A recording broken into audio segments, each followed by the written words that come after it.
If I was going to put money on an artist that'd be signed by Opium next, I would have put it on Glock 40 Spaz. Opium's creative director literally has tweeted and DM'd Spaz about joining Opium. But something changed. We'll get into this later on in the video. This kid is talented and only 19 years old. He has songs on Spotify with over 1 million streams. His style is real aggressive. It's like that violent type of shit that like, it makes you want to take that fight that you're so obviously going to be murdered in. Here's an insane come-up story too, from recording on an Xbox 360 mic to ending up in prison on just some casual assault and robbery charges. And in this video, we're going to cover it all. I made a video similar to this about Hard Rock. Check that out. I'll leave it at the top of the thing here, and then I'll leave it at the credit thing at the end of the video so you can check it out after. And I just wanted to say thank you for all the support on that video. I don't want to get like all sentimental, but like this is really a dream for me, and seeing the support on that video, man, is just, I don't know, like I'm just happy. Thank you guys. So this is the Glock 40 Spaz story.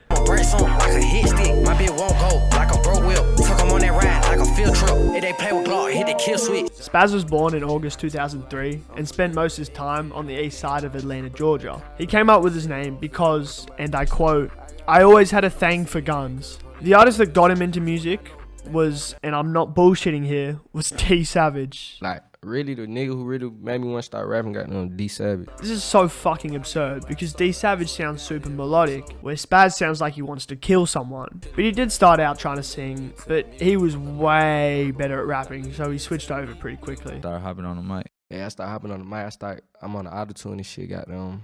On the auto-tune, I wasn't feeling it, so I guess I just tried to start rapping. I would fight with that shit, like. And I'm telling you, this kid works his ass off. I was writing the script for this video. It's taken me 10 minutes to scroll to the bottom of his SoundCloud, and just to note he's only been doing music for 4 years. He had his first release on SoundCloud in October 2018. He released this song under his group called EBG, which stands for Everyday Band Gang. Another member of EBG, Baby Solid, was also on the song. The song was called Glockin'. Look, the talent was definitely there. Like, you could tell he could flow, but fuck me, his voice was squeaky. To be fair though, he was like 15, and I'm not gonna act like I didn't sound 11 years old at 15. But the song is at 100k plays right now, and it's like a pretty good first song.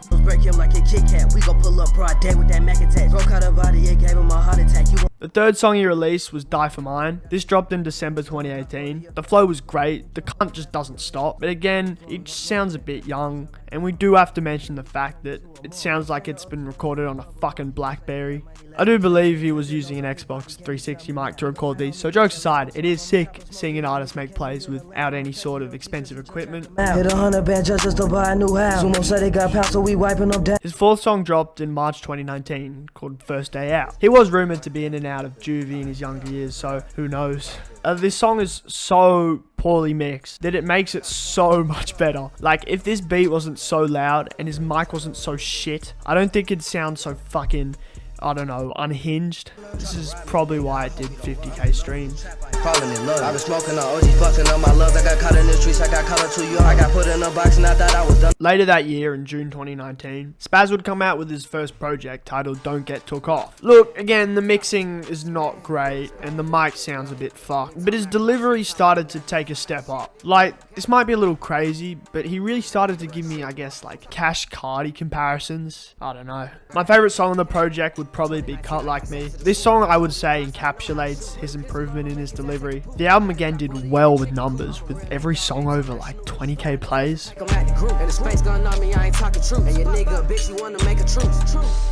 A month later, in July 2019, Spaz would show off some of his versatility with his song Demons. This beat was more mellow and ambient. He still carries an aggressive flow, but what it began to show us is that he didn't need a beat to sound like you're about to commit home invasion for him to still shine. This song did extremely well too, his biggest song at the time, with it being over 300,000 plays now. I ain't bleeding. Look at the beam on his head, it be gleaming. Real life story, nigga, I ain't dreaming. Won't say shit, so why the nigga preaches? Glock then released his second project in December 2020.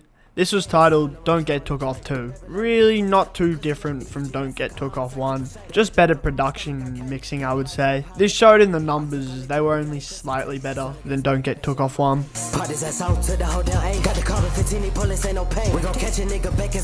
Then over a year and a half later, in July 2021, Glock would take a massive step in the right direction on his next project, 2 Glocks, produced by 2 Times. You can see how far he had progressed in only like 7 months. His delivery improved a ton, definitely got more aggressive, and I want to say he became more confident in his flows. He upgraded his mic too. It still wasn't a normal recording microphone, maybe like an iPhone 5, but it was getting better. The album was also mixed well too, which was good to see. My favorite song had to be Slide. The way he carries Cito's energy was fucking sick.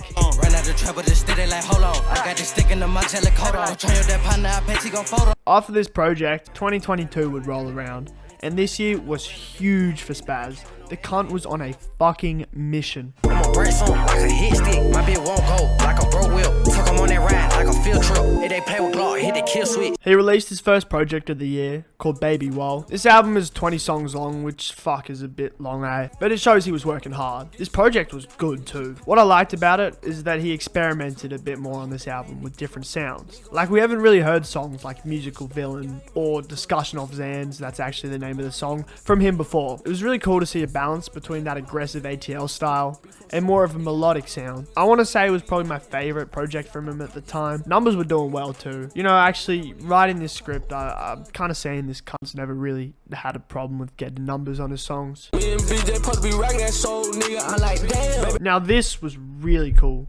A month off his last project, Spaz dropped Spasm B. With this album, he threw out his aggressive Atlanta flow and just sang the entire project. This was fucking sick. Is it better than his rapping? Probably not, but the production on this album was great. Some of the plug and B beats on this album were fucking crazy. Seeing this type of versatility from him really displayed his potential. But I reckon if he could find a way to mix his aggressive ATL style with more of this melodic style, we would really start to see his full potential. Numbers weren't as good as his previous projects, but it still had a ton of support. Got rabid vampire phase on me. Go to the mile, nigga, then G phase on me. Draco on kick. My point is actually kind of proven here in July 2022, where Spaz dropped his biggest song, Remember Me, where he still uses that aggressive flow, but it's on a plug and B beat. And he kind of sounds like he wants to kill someone, but not as much as his other songs. So here he kind of meshes both sounds, and my god did it work for him. This song firstly slaps, and secondly has over 1 million plays on both Spotify and SoundCloud. Won't go like a broke wheel. Took him on that ride like a field trip.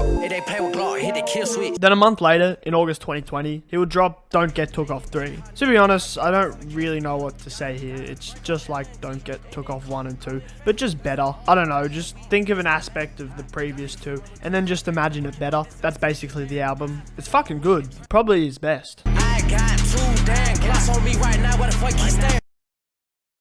But unfortunately, in August 31st, Spaz would allegedly be arrested for aggravated assault, armed robbery, and other charges involving possession of a firearm or knife and unlawful entry. I can't lie either, it's probably not looking good, because there's allegedly a ton of stuff under him previously too, but prayers up. Also, as sad as it is, going to jail usually gives an artist a massive boost in popularity, and this has definitely been the case for Spaz, as his numbers have jumped drastically ever since he's been locked up. Now we've covered the story of Glock 40 Spaz, let's take a look at his history with Opium. I'm a break song like a hit stick. My bitch won't go like a broke wheel. Took him on that ride like a field trip. If they play with Glock, hit the kill switch. In my opinion, I thought Glock 40 had a ton of potential to be a member of Opium. In the Hard Rock video, I said Hard Rock brings something different, but is still in the same lane as Lonely and Ken, but Spaz brings something completely different. I'd compare him more to Homicide Gang, with a similar aesthetic, but more aggressive flows. But what could really open up a whole new side to Opium